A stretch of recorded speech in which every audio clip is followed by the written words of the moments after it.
আয় হায় 60 বছরে আমনে চাচা আমনের মালিকের কোরআন পড়তে পারলেন না? এই জীবনটা বুঝি এই বনে বনে শেষ করে দিলেন। চা দোয়ানে বইয়া বইয়া এই বন দিয়া চা দিয়া ভিজাইয়া।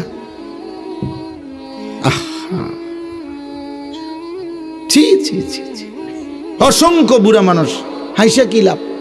অসংখ্য বুড়া মানুষের জিন্দিগিটা তো শেষ বয়সটা উনি চা দোকানের সাথে চুক্তি করে নিছে, ওয়াকফ করে দিছে চা দোকানদার যে তোমার যে একটা চিকন টুল, যে বইয়েও তো কোনো আরাম নাই, যদি একটা সোফা হইতো তা তো মন্ডারে বুঝাইতাম। চিকন টুল, এটার মধ্যে ঠিক মতো তো পিছনের সাইজ পুরাটা হাঁটে না।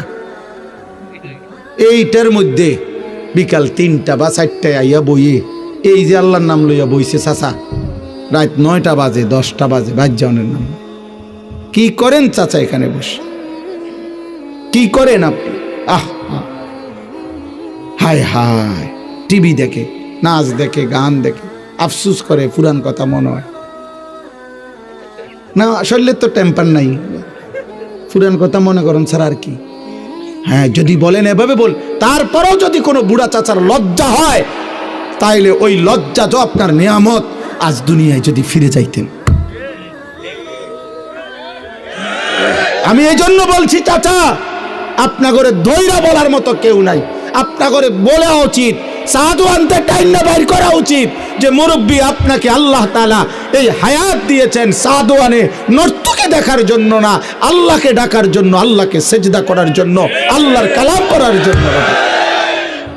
বুড়া মিয়া তুমি জীবনটারে বড় বেশি নষ্ট করে দিছেন, খামখেয়ালি করছেন, খামখেয়ালি করছেন।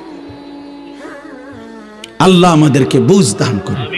এজন্য কিশোর ভাই, যুবক ভাই, মুসলিম ছেলে, তোমাদের জিন্দিগিও তোমরা মনে রাখো আব্বা।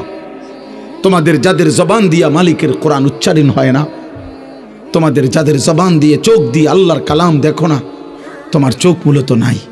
এজন্য আল্লাহ কোরআনে বলছে, এবার শুনেন, আল্লাহ গাফেলের পরিচয় বলছে। গাফেল কারা? খোদার কসম আল্লাহ বলছে, যাদের দিল ছিল কিন্তু আমি আল্লাহকে বোঝে না, যাদের কান ছিল আমি আল্লাহর কথা যারা শুনে না, যাদের চোখ ছিল আমি আল্লাহর কুদরত, আমার আয়াত যারা দেখে না, আল্লাহর কসম আল্লাহ কোরআনে বলছে ওরা গাফেল, ওরা গাফেল, ওরা গাফেল।